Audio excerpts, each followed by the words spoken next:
Assalamualaikum warahmatullahi wabarakatuh. Allah Subhanahu wa Ta'ala berfirman dalam Quran Surat An-Nisa ayat 34, yang artinya istri-istri yang kalian khawatirkan melakukan pembangkangan atau tidak memenuhi hak suami, maka nasihatilah mereka, diamkan mereka di tempat tidur, dan pukullah mereka. Berdasarkan pada ayat ini, banyak orang yang bertanya-tanya, apakah benar Islam memperbolehkan suami memukul istrinya? Lalu, bagaimana ketentuan sebenarnya mengenai hal ini? Untuk menjawabnya, Wikislam telah merangkum pembahasannya dalam video kali ini. Untuk itu, simak penjelasannya hingga selesai agar tak salah paham. Untuk yang baru pertama kali berkunjung di channel Wikislam, kami ucapkan selamat datang. Dan mohon bantuannya untuk terus mensupport channel ini dengan mengklik subscribe atau berlangganan, serta like dan share video ini kepada sahabat kita yang lain agar dapat lebih bermanfaat secara luas. Al-Quran sebagai kitab suci agama Islam menjelaskan bahwa suami adalah pemimpin dan penanggung jawab utama kehidupan keluarga. Suami mempunyai hak yang harus dipenuhi oleh istri, sebagaimana istri yang juga mempunyai hak yang harus dipenuhi oleh suami sebagai pasangan hidupnya. Nah, dalam konteks seperti ini, ketika istri tidak memenuhinya, maka suami diberi kewenangan oleh Al-Quran untuk mengarahkan atau mendidik istri agar kembali mematuhi atau memenuhi haknya. Caranya melalui 3 tindakan secara berurutan.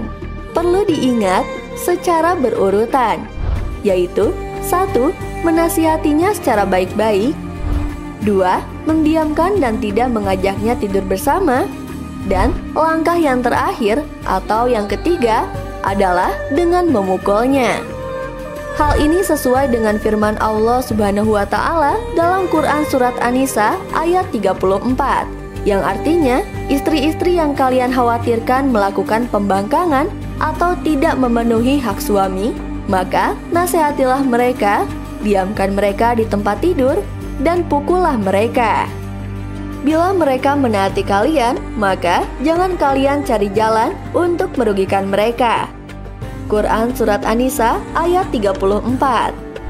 Kata wadribuhunna atau dan pukullah mereka, inilah yang kemudian disalahpahami bahwa Al-Quran membolehkan suami memukul istri, lalu dijadikan pembenaran berbagai KDRT yang terus memakan banyak korban.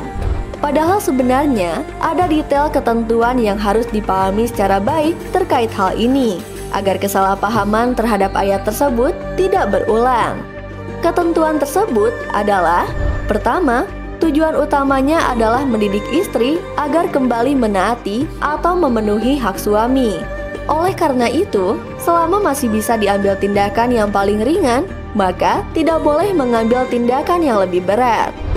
Dalam hal ini, Imam Fakhruddin Ar-Razi menegaskan, bagaimanapun mengambil tindakan yang paling ringan sangat perintahkan dalam hal ini. Fatakfif muro'ah fi hazal bab ala ablagil wujuh, dari Sulaiman bin Umar al-Bujairami At-Tajrid Linaf'il Abid, Turki Al-Makatabah Al-Islamiyah, halaman 422. Dan Fakhruddin Ar-Razi Mafatihul Ghaib, Beirut Darul Kutub Ilmiah, halaman 73. Kedua, bila terpaksa mengambil tindakan akhir dengan memukul, maka hanya boleh dengan pukulan yang sangat ringan dalam rangka mendidik, seperti memukul dengan siwak atau sikat gigi dan semisalnya. Bukan pukulan kriminal seperti pukulan yang mematikan, mengakibatkan cacat permanen, luka berdarah atau patah tulang, membuat lebam, atau sangat menyakitkan. Demikian pula, tidak boleh memukul wajah dan bagian-bagian tubuh yang membahayakan, tidak boleh memukul di luar rumah, dan tidak boleh memukul di satu bagian tubuh secara berulang-ulang. Dari Muhammad bin Jarir At-Tabaril, Jami'ul Bayan fit Ta'wilil Quran, Muasasatu Risalah, halaman 314. Dan Mausu'ah Al-Kuwaitiyah, Kuwait Wizaratul Auqaf 1427, halaman 298 sampai 299. Memahami bahwa pukulan yang diperbolehkan ini hanyalah berupa pukulan ringan dengan semisal sikat gigi dalam rangka mendidik. Tentunya, hal ini sudah sesuai pula dengan Undang-Undang Nomor 23 Tahun 2004 tentang penghapusan kekerasan dalam rumah tangga. Tepatnya pasal 6 yang menyatakan kekerasan fisik sebagaimana dimaksud dalam pasal 5 huruf A adalah perbuatan yang mengakibatkan rasa sakit, jatuh sakit, atau luka berat. Ketiga, sebelumnya tidak boleh didahului oleh permusuhan atau pertikaian antara suami istri.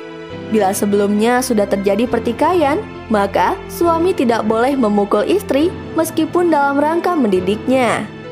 Bila istri masih juga membangkang atau tidak memenuhi hak suami, maka jalan satu-satunya adalah dengan melaporkannya kepada hakim, bukan main hakim sendiri.